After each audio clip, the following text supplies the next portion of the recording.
6 bikers thought they could terrorize a small Nebraska town. They didn't know the harmless old farmer they messed with was a Medal of Honor war hero. By the time the night was over, they were begging for the police to show up. To find out what happened in the end, watch the full story, but first hit subscribe so you don't miss more thrilling episodes like this, and drop a comment telling us what you thought of this story. The Nebraska sun, a molten coin hammered into the endless blue sky, beat down on the fields flanking County Road 17. Dust fine as ground bone hung in the still air, coating the leaves of the struggling corn stalks in Zachariah Zach Miller's South 40. Inside the ancient Ford tractor, Zach sat hunched, his gnarled hands resting lightly on the worn steering wheel. His eyes, the color of faded denim and set deep in a face mapped by decades of sun and wind, scanned the horizon with a quiet vigilance that belied his apparent stillness. He saw the dust plume first, a dirty brown smudge rising above the gentle swell of the land to the west, moving fast. The low, guttural rumble reached him a moment later, a sound alien to the usual symphony of crickets, wind through dry stalks, and the distant lowing of his few cattle. It wasn't a car, too many engines. Too deep, too angry. A tightness Zach hadn't felt in years. A cold coil in the pit of his stomach began to unwind. He didn't need to see them to know. Bikers. The rumble resolved into the distinctive potato of Harley-Davidsons. He counted the dust plumes, 6, maybe 7, moving fast, too fast for this dirt road. He sighed, a dry rasp escaping his lips. Peace, that's all he'd ever wanted after everything. Peace. Quiet. The rhythm of the seasons. The stubborn resilience of coaxing life from the unforgiving prairie soil. He'd found it here, on this patch of earth wrestled from his grandparents, tucked away in the forgotten corner of Willow Creek County. He was just Old Man Miller now, a fixture, harmless. A little odd maybe, keeping to himself, certainly not worth noticing. The lead bike, a chromed monstrosity painted flat black, roared around the bend, kicking up a tidal wave of dust and gravel. The rider, a mountain of muscle squeezed into a leather vest straining at the seams over a bare chest thick with tattoos, leaned back, grinning savagely. His eyes, hidden behind mirrored sunglasses, swept over Zach's tractor with undisguised contempt. Behind him the pack fanned out, engines snarling, a rolling wall of leather, denim, and menacing insignia. A stylized skull with crossed pistons, the Iron Reapers. Their vests proclaimed their territory, Omaha chapter. They didn't slow, they surged past the tractor, the displaced air rocking the old machine. Gravel peppered the metal flanks like angry hail. One biker, a leaner man with a shaved head and a jagged scar running from ear to collar, deliberately swerved his rear tire, kicking a thick rooster tail of dirt and stones directly onto Zach's windshield, obscuring his view with a gritty smear. A watchfulness honed in jungles far away, and deserts scorched by a different, deadlier sun. A flicker quickly banked. He put the tractor back in gear, the engine coughing back to life. The rumble of the Harleys faded, replaced by the familiar, grounding thrum of his own machine. Yet the air felt different, charged. The fragile peace of his fields had been violated. Willow Creek wasn't much. A single traffic light that mostly blinked red. A tired-looking diner, Mabel's, a post office that doubled as a general store run by Hank Peterson, a gas station with 2 pumps perpetually looking surprised anyone stopped, and a squat brick building housing Sheriff Roy Dern's office and 2 jail cells that hadn't seen a serious occupant in years. It was a place where folks waved, knew each other's business, and kept it mostly quiet, and valued quiet industry. When Billy Tucker, the awkward 17-year-old busboy, accidentally bumped Grinder's chair while clearing a nearby table, the reaction was instant. "Watch it, pissant," Grinder roared, shoving Billy hard. The boy stumbled, dropping a tray of dirty dishes with a deafening crash. Laughter erupted from the table. "Clumsy little shit, Scar," real name Vince Morrow, sneered, picking a piece of lettuce off his vest. "Clean it up, and watch where you're going." Billy scrambled, face burning crimson, tears welling. Old Man Henderson, nursing his usual coffee at the counter, started to rise, a protest forming on his lips. Grinder fixed him with a look that could freeze molten steel. Henderson slowly sank back onto his stool. Zach was there, seated in his usual corner booth, back to the wall, nursing a cup of black coffee. He'd seen the bikers roar into town, park their bikes diagonally across 3 parking spots outside the sheriff's office in blatant challenge. He watched the scene unfold with the same detached stillness he'd shown on the road. His knuckles resting on the worn formica were white. Later, Sheriff Roy Dern, a man built more for comfort than confrontation, his uniform perpetually rumpled, approached the Reaper's table. His hand rested near, but not on, his holstered pistol. "Afternoon, gentlemen. Welcome to Willow Creek. Mind keeping the noise down a bit? And maybe park a little more considerately?" Grinder leaned back, peeling the label off his beer bottle with a thick thumb. "Problem, Sheriff? We're just enjoying the local hospitality. Friendly town, ain't it?" His smile didn't reach his eyes. "We're thinking of extending our ride, staying a few days, getting to know the place. Real friendly-like." Dern cleared his throat. "Well, long as you abide by the law, you're welcome. But the noise, the parking." "The noise is music, Sheriff," Scar interrupted. "Parking? We like the view from here. Got a problem with that?" Dern looked at the hard faces, the sheer physical bulk, the casual menace radiating from them. He saw the fear in Mabel's eyes behind the counter, the rigid tension in Old Man Henderson's shoulders. He swallowed. "Just keep it civil, fellas." He touched the brim of his hat and retreated to his office, the weight of his inaction heavy on him. The Reaper's laughter followed him. The intimidation escalated subtly but relentlessly over the next few days. Reapers lounged outside the general store, leering at Jenny Carson, Hank's 19-year-old granddaughter who helped out after school. They revved their engines incessantly outside Doc Evans's house late at night. They accidentally knocked over displays in Hank's store, sneering when he bent to pick them up. They started demanding road tolls from local farmers trying to get their trucks through town, blocking the road with their bikes until a crumpled bill was handed over. Willow Creek held its breath. Fear was a palpable thing, souring the air. People hurried indoors when the rumble approached. Conversations died when a Reaper walked into Mabel's. Sheriff Dern seemed paralyzed, outmatched and terrified of provoking violence he couldn't control. Zach kept to his routine. Up before dawn, tending his small herd of Angus Cross cattle, mending fences, working the fields on his stubborn old tractor. He came into town for supplies, his movements slow, deliberate, head often slightly bowed. He saw it all, the fear, the bullying, the helplessness. He saw Jenny Carson flinch when Scar made a crude remark as she stocked shelves. He saw the defeated slump in Hank Peterson's shoulders after handing over protection money for the third time. He saw the shame in Sheriff Dern's eyes. He said nothing, did nothing overt, but his stillness became more profound, his gaze sharper, lingering on the Reapers with an unnerving intensity when they weren't looking. He moved through the tense atmosphere like a ghost, observing, cataloging. At night, in his small, Spartan farmhouse, the nightmares returned with a vengeance. Not the chaotic firefights of the Gulf, but the suffocating darkness of the cave in the Hindu Kush, the smell of damp stone and blood, the weight of his dying friend Corporal Danny Ruiz in his arms, the desperate, impossible fight against overwhelming numbers to secure the intel and get the wounded out. The Medal of Honor citation locked in an old footlocker under his bed alongside his dress blues and the folded flag from Danny's coffin seemed to hum in the darkness. The confrontation happened on a Friday, market day. Farmers brought in early vegetables, eggs, and crafts. There was a fragile attempt at normalcy. Zach was at Hank's store, buying seed and a new shovel handle. Jenny was behind the counter, forcing a smile as she rang up Mrs. Gunderson's eggs. Outside, the Reapers had congregated, drinking beer in the midday sun, their bikes lined up like predatory insects. Zach paid, nodded his thanks to Jenny, and hoisted the bag of seed onto his shoulder, the shovel handle tucked under his arm. As he pushed open the screen door, Scar was leaning against the porch railing, deliberately blocking the narrow steps. "Move," Zach said, his voice low and gravelly like stones grinding together. Scar turned slowly, a smirk twisting his marred face. He blew a cloud of smoke from his cigarette towards Zach.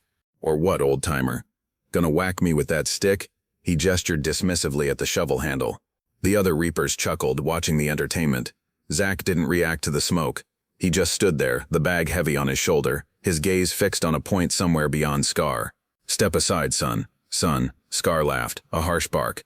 "I ain't your son, Gramps. This here's our spot now. You want to pass?" He spread his arms, encompassing the porch. "Gotta pay the toll." Jenny appeared at the door, her face pale. "Please, Vince, just let him pass." "Shut it, sweetheart," Scar snapped without looking at her. "Grown-ups are talking." He focused back on Zach, stepping closer, invading his personal space. The smell of cheap beer, cigarettes, and unwashed leather was overpowering. "Toll, now, or maybe you crawl under my bike. That'd be funny." Zach remained still as a statue. The only movement was a slight tightening around his eyes. "Last chance. Move." Scar's smirk vanished, replaced by genuine anger at being defied by this insignificant old man. "You deaf and stupid?" He shoved Zach hard in the chest. It was like shoving a centuries-old oak. Zach didn't budge, not an inch. The force of the shove traveled back up Scar's arm, surprising him. Zach's free hand, lightning fast and deceptive in its strength, shot out and clamped onto Scar's wrist, just above the push. It wasn't a crushing grip, but it was unbreakable, like a steel band locking into place. Scar gasped, more in shock than pain. Before Scar could react, Zach moved. It wasn't a flashy martial arts move, it was pure brutal economy of motion honed in close-quarters combat. Using Scar's own forward momentum and the leverage of his trapped wrist, Zach pivoted his hips slightly. He didn't throw Scar, he guided him, redirecting his energy with terrifying efficiency. Scar stumbled forward, completely off balance, his face registering utter disbelief. He crashed headlong off the low porch, landing face first in the dusty street with a heavy thud and a grunt of pain. Silence, absolute, stunned silence descended on Willow Creek. The Reapers stared, open-mouthed. Jenny gasped, her hand flying to her mouth. Hank peered wide-eyed from the store window. Farmers stopped loading trucks. Even the birds seemed to hold their breath. Carr pushed himself up, spitting dirt and blood from a split lip, his face contorted with rage and humiliation. "You old bastard," he roared, scrambling to his feet. He reached for the knife sheathed at his belt. Zach hadn't moved from the top of the steps. He dropped the bag of seed. It hit the wooden porch with a solid thump. He held the shovel handle loosely in his right hand now, not like a weapon, but like an extension of his arm. His posture was different, no longer slumped. He stood straight, shoulders square, head up. The faded blue eyes now locked on Scar held no fear. Only a cold, terrifying calm. The calm of a man who had stared into the abyss and wasn't impressed. It was the look of absolute, unyielding resolve. The look that had frozen enemy soldiers in their tracks halfway across a bomb-cratered field. "Draw that blade, boy," Zach said, his voice low but cutting through the silence like a shard of ice, "and you'll be picking your teeth out of the dirt with broken fingers." There was no bravado, no anger, just a simple, terrifying statement of fact. Scar froze, the knife half-drawn. The look in Zach's eyes wasn't the look of a frightened farmer. It was the look of a predator, a very old, very dangerous predator who had just been prodded awake. The other Reapers shifted uneasily. This wasn't going according to script. Grinder, who had been watching from his bike, slowly stood up, his face darkening. "Enough." Sheriff Dern's voice cracked like a whip as he hurried out of his office, hand actually on his pistol now. "Vince, holster that knife, now." "Zach, everyone just calm down." Scar slowly, reluctantly pushed the knife back into its sheath, his eyes never leaving Zach's, burning with hatred. "This ain't over, old man," he hissed, wiping blood from his lip. "Not by a long shot." Zach didn't respond. He bent down, picked up his bag of seed, tucked the shovel handle back under his arm, and stepped down off the porch. The crowd parted silently as he walked towards his battered old pickup truck parked down the street. He moved with the same deliberate pace, but the air crackled around him. The harmless old farmer was gone. In his place walked something else. Something Willow Creek had never seen, and the Iron Reapers suddenly, instinctively feared. Grinder watched him go, a slow, dangerous smile spreading across his face. "Well, well," he rumbled, lighting a fresh cigarette. "Looks like the sheepdog's got some teeth after all. Makes things more interesting." He turned to Scar, who was dusting himself off, glaring murderously after Zach. "Don't worry, Vince. He made it personal. We make it painful. Tonight, we pay Farmer Zach a little visit. Remind him, and this whole shithole town, who really runs things around here." The threat hung heavy in the air as Zach's pickup rattled out of town, heading back towards the isolation of his farm. The fragile peace was shattered, the shadow had deepened. Zach Miller knew the storm was coming. He'd weathered worse, much worse.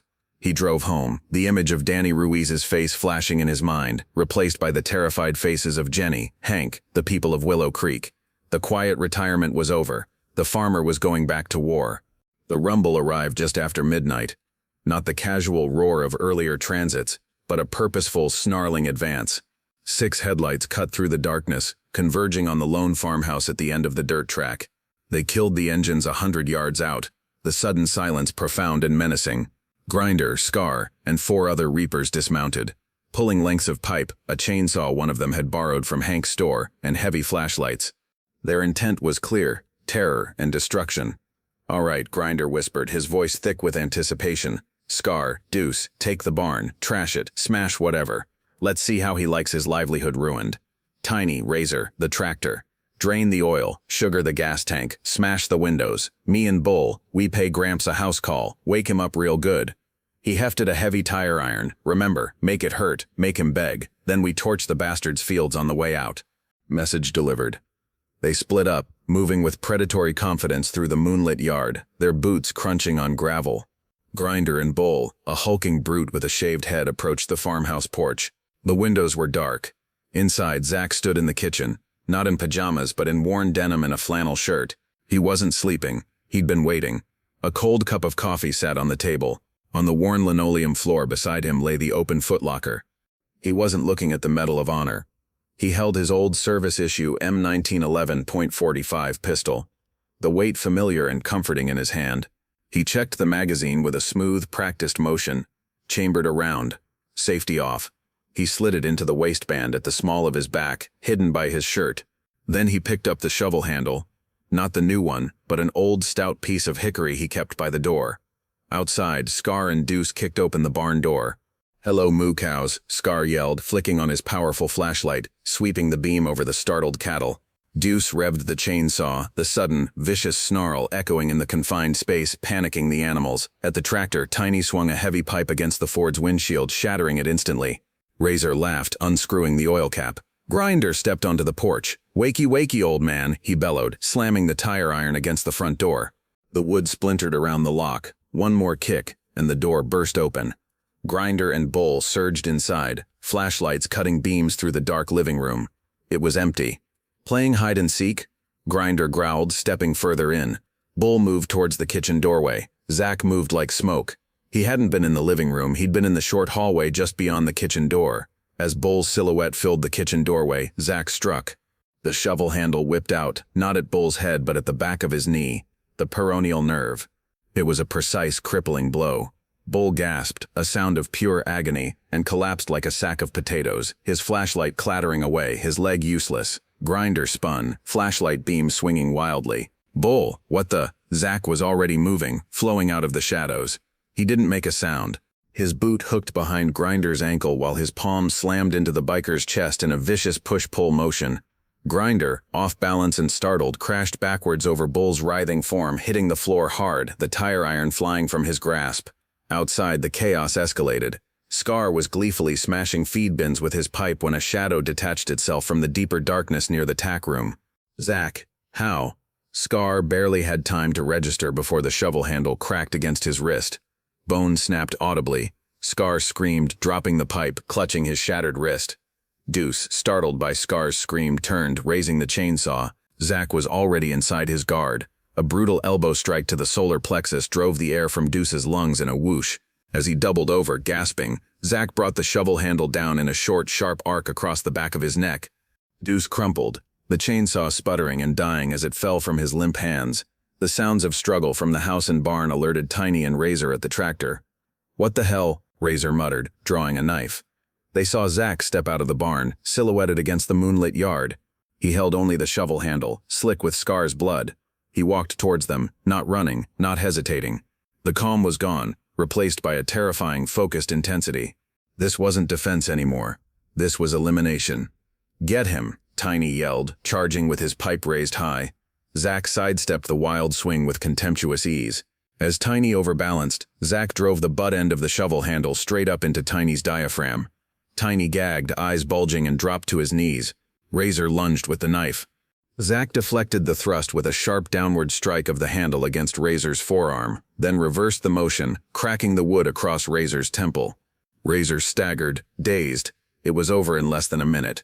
6 bikers lay incapacitated in the moonlit yard and farmhouse, Bull clutching his leg, groaning, Grinder dazed and furious on the floor, Scar whimpering over his shattered wrist, Deuce unconscious, Tiny retching, Razor semi-conscious, bleeding from the head. Zach stood amidst the carnage he'd wrought, breathing steadily, the shovel handle held loosely at his side. He looked at the moaning men, his expression unreadable. He walked over to where Grinder was struggling to sit up. He kicked the tire iron away, then bent down, his face inches from the Reaper president's. "You came to my home," Zach stated, his voice low and gravelly, devoid of anger, filled with a chilling finality. "You threatened my peace. You terrorized my town." He straightened up, looking at the ruined barn door, the shattered tractor windshield. "You made a mistake." He walked over to his pickup truck, reached inside the cab, and pulled out a heavy-duty flashlight. He walked back towards the road, not looking at the groaning bikers. He stopped at the cattle gate marking the entrance to his property. He shone the powerful beam down the dirt track. In the distance, the flashing red and blue lights of Sheriff Dern's cruiser, followed by 2 state police cars, were speeding towards the farm. Jenny had called them the moment she saw the Reapers leave town, heading towards Zach's place. She'd been watching, terrified, from her window. Zach waited. As the police cars skidded to a halt, officers spilling out, weapons drawn, stunned by the scene before them, the moaning bikers, the wreckage, and the old farmer standing calmly by the gate, Zach slowly raised his hands, palms out. The shovel handle lay at his feet. "It's all right, Sheriff," Zach called out, his voice carrying clearly in the sudden silence broken only by the groans of the Reapers and the idling police engines. They decided to stay for a lesson. The aftermath unfolded like a slow-motion earthquake in Willow Creek. State police took the Iron Reapers into custody. Charges piled up: assault, trespass, vandalism, criminal mischief, attempted arson. The chainsaw and gasoline cans were evidence enough of intent. Grinder, nursing bruised ribs and a shattered ego, tried to spin a story of an unprovoked attack by a crazy old man. It fell apart instantly. The shattered wrist, the broken knee, the unconscious Deuce, all inflicted with a shovel handle. Against 6 armed, hardened bikers? The sheer implausibility, coupled with the terrified but corroborating accounts of Jenny, Hank, and others about the Reapers' reign of intimidation, buried their defense. The Reapers faced serious prison time. The Omaha chapter, humiliated and leaderless, decided Willow Creek was more trouble than it was worth and vanished. The town was stunned, then jubilant, then deeply curious. How had Old Man Miller done it? Sheriff Dern, profoundly ashamed of his own inaction, was the first to press Zach gently after the initial statements were taken, as they sat on Zach's porch at dawn nursing coffee. "Zach, what happened out here? I mean, 6 of them." Zach stared out at his fields. The haunted look was back in his eyes, mixed with a deep weariness. "They broke into my home, Roy. Threatened my stock, came at me." He shrugged, a minimal lift of his shoulders. "I defended myself." "With a stick? Against pipes and a chainsaw?" Dern shook his head. "That ain't just self-defense, Zach. That's something else. Folks are talking. Jenny says you moved like something out of a war movie." Zach was silent for a long time. The memories, the cave, Danny Ruiz, the desperate fight, the medal ceremony where he'd felt like an imposter because Danny wasn't there to share it, washed over him. He'd run from it, buried it deep under Nebraska soil for 30 years. Now it was dug up. He sighed, a sound like wind through dry leaves. "Maybe it is, Roy. Maybe it is." He didn't elaborate, but Dern saw the shadows in his eyes, the set of his jaw. He didn't push further. The story, however, grew. Whispers became rumors. Rumors became legends. Old Man Miller took down 6 Hells Angels with a shovel handle. People looked at Zach differently now. Not with pity or dismissal, but with awe, respect, and a newfound wariness. The quiet farmer who kept to himself became the quiet farmer who could. Weeks later, a black government sedan pulled up to Zach's farm. A man in a crisp suit, bearing the insignia of the Department of Veterans Affairs and a folder stamped with the seal of the Congressional Medal of Honor Society, stepped out. He'd been discreetly tracking Zach for years, ensuring his benefits were delivered, respecting his desire for anonymity. The news from Willow Creek had reached his office. Zach met him on the porch. The man Colonel Jameson read, offered his hand. "Mr. Miller, Sergeant Miller, Colonel Richard Jameson. It's an honor to finally meet you in person, sir." Zach shook his hand, his grip firm. "Zach's fine, Colonel. What can I do for you?" Jameson smiled faintly. "I think you know, Sergeant. Word travels. What you did here, protecting your neighbors, it echoes the citation, sir. The courage, the resolve against overwhelming odds." He tapped the folder. "The society would be honored if you'd consider, well, if anonymity is no longer possible, perhaps allowing us to properly acknowledge you. Locally, perhaps. The town should know the caliber of man who lives among them." Zach looked out at his fields again. The corn was coming in strong. He saw Jenny Carson waving hesitantly from the road, a basket of fresh-baked bread in her hands, a thank you. He saw Hank Peterson giving him a respectful nod from his truck. The fear was gone from Willow Creek, replaced by something else, something solid. He sighed. He'd fought his war, he'd earned his peace. But peace, he realized, wasn't just the absence of conflict. It was the presence of security, of community. He'd defended that. Maybe hiding wasn't the answer anymore. Maybe honoring Danny meant living fully, not just surviving. "All right, Colonel," Zach said, his voice quiet but firm. "All right, but keep it simple. For Danny. And for them." He gestured towards the town. "They're the reason." The ceremony was held 2 months later in Willow Creek's small community hall. It was simple, dignified. Colonel Jameson spoke, detailing not just the action that earned Zach the medal, the solo defense of the cave mouth, the retrieval of vital intel and wounded comrades against a company-strength enemy force, but also connecting it to his defense of his home and town. He presented the medal itself, the blue ribbon holding the 5-pointed star gleaming under the lights. The citation was read aloud, the words describing incredible valor resonating powerfully in the hushed room. Zach stood stiffly, uncomfortable in a suit that felt foreign, his eyes fixed on a point on the back wall. He accepted the accolades with a silent nod. When it was his turn, he stepped to the podium. He looked out at the packed room, the faces of his neighbors, Jenny crying softly, Hank beaming, Sheriff Dern looking solemn and proud. "I ain't much for speeches," Zach began, his voice rough but clear. "Did what needed doing, then, and now." He paused, looking down at the medal in his hand, then back up. This belongs to men who didn't come home, to Danny Ruiz. I just planted my feet." He looked at Jenny, at Hank, at the people of Willow Creek. "This is my home. You're my neighbors. That's all the honor I need." He stepped down. The applause was thunderous, filled with tears and profound respect.